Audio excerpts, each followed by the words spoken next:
Public বুঝা গেছে আমরা নেতারা যে কত বড় খাঙ্কির পোলা।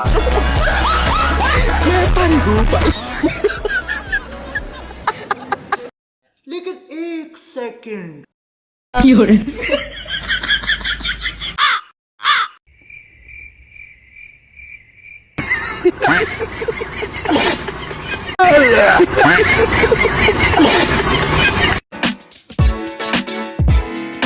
উদ্দিন আহমেদ বীর বিক্রম এবং আজকের এই অনুষ্ঠানে উপস্থিত আছেন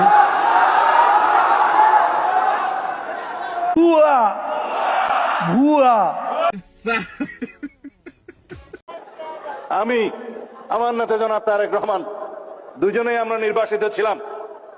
আল্লাহর কি মহিমা, যদি আমরা নির্বাসিত না থাকতাম হয়তো এই জুলাইয়ের মতো একটা অভ্যুত্থান সফলভাবে সমাপ্ত করা সম্ভব হতো না।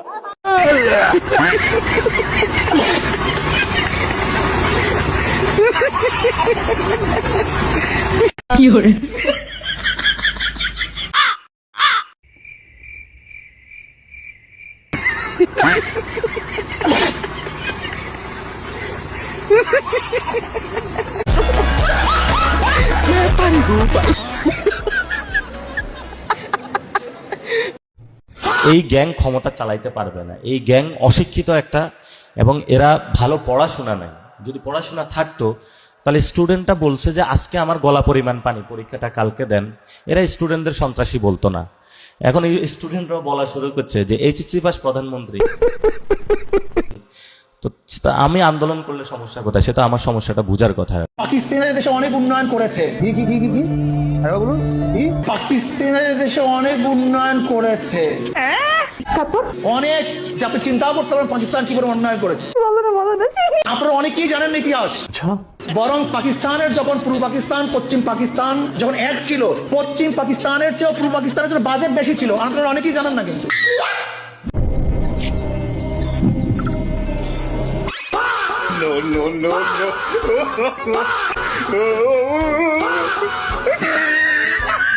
তুমি ফেল। তুই গোবর খা। কয় কি? এই ভাই, এই প্লিজ, আপনারা কি নিজেদের জাহির করার জন্য আসছেন? ডকুমেন্টারি দেখানোর জন্য আসছেন? কি করছেন আপনারা? শহীদদের জন্য আপনারা কি করছেন?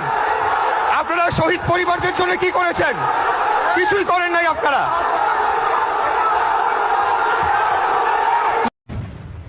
হুমুন্দি কয় গিরা কই লাগাবো?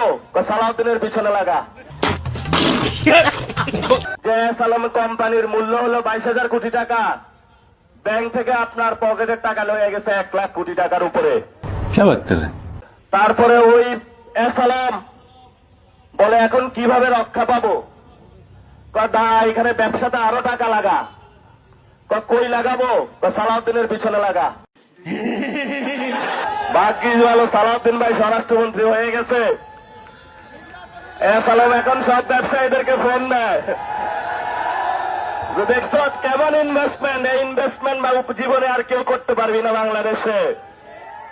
আর একজন ব্যবসায়ী বলে উঠে, তুমি তো স্বরাষ্ট্রমন্ত্রী পিছনে লাগাইছো, আমি কিন্তু অর্থমন্ত্রী পিছনে লাগাইছি। আর একজনে বলে, আরে দূরা তোর বাদ, আমি প্রধানমন্ত্রী পিছনে টাকা লাগাইছি।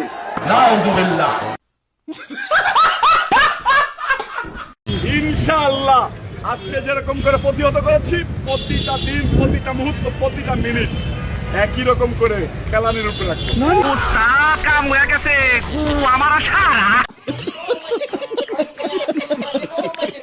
তলে তলে তারা দেখে মিটিং করে বন্যার ত্রাণ দিতে যায়, আওয়ামী লীগের নেতাদের বাসায় গিয়ে খায়। क्या बक रहे हो मादरचोद? এইটা কি বিপ্লবের চেতনা? এটা বিপ্লবের চেতনা না।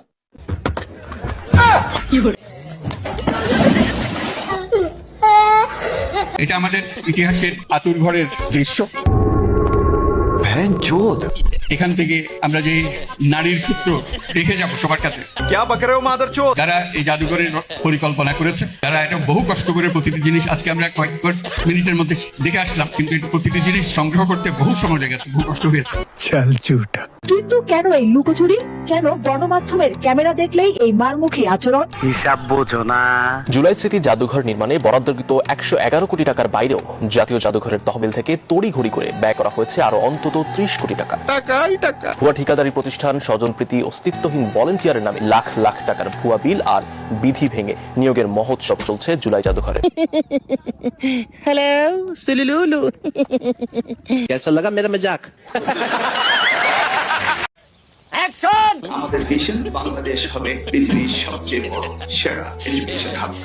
নেক্সট। আমি স্বপ্ন দেখি আমার ছাত্রছাত্রীরা আমেরিকার মানের লেখাপড়া শিখবে, ওই মানের কারিকুলাম দেবে, ওই মানের বিশ্ব দরবারে তাদেরকে উপস্থিত করবে। সেই লেখাপড়া আমি তোমাদের দিতে চাই। আরে কোন ভোঁক রা হ্যায় বদতমিজ?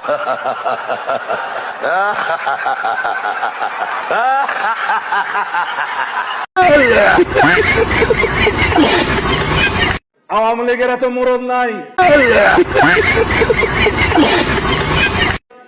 মাঝে মধ্যে আওয়াজ দিতে পারে। বাংলাদেশের মানুষ আওয়ামী লীগের প্রশ্নে এক, ফেসিবাদের বিরুদ্ধে সংগ্রামের জন্য এক। আমরা এই হাউজে পরস্পর তর্ক করব, বিতর্ক করব, জাতীয় সংসদে বিরোধী দল সরকারি দল আমরা বাহাস করব, কিন্তু যখন সওয়াল আওয়ামী লীগের আসবে তখন আমরা সমগ্র জাতি এক। আমরা ঐক্যবদ্ধ থাকবো ফেসিবাদের বিরুদ্ধে। এক প্রশ্নে আমরা ঐক্যবদ্ধ থাকবো, এই জাতির সামনে কোনোদিন আমরা ফেসিবাদের উৎপত্তি হতে দেব না, উৎপাদন হতে দেব না। ইসলামের ঠিকাদার কি জামায়াত ইসলামী? বরং ইসলামের সবচেয়ে বেশি ক্ষতি করেছে জামায়াত ইসলামী।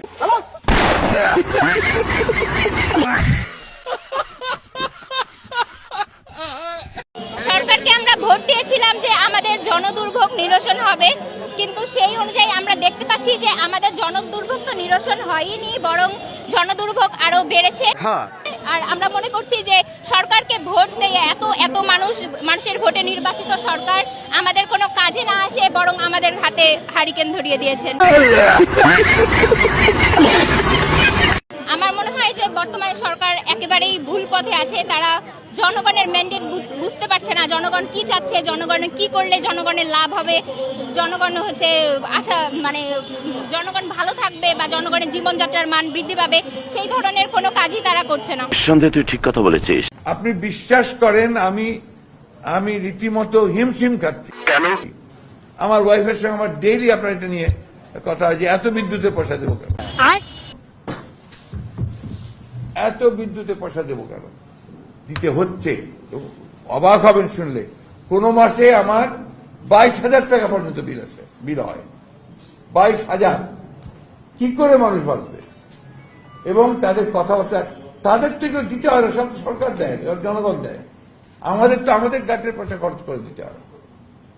ওই এটা করে কোনোদিন মনে মনে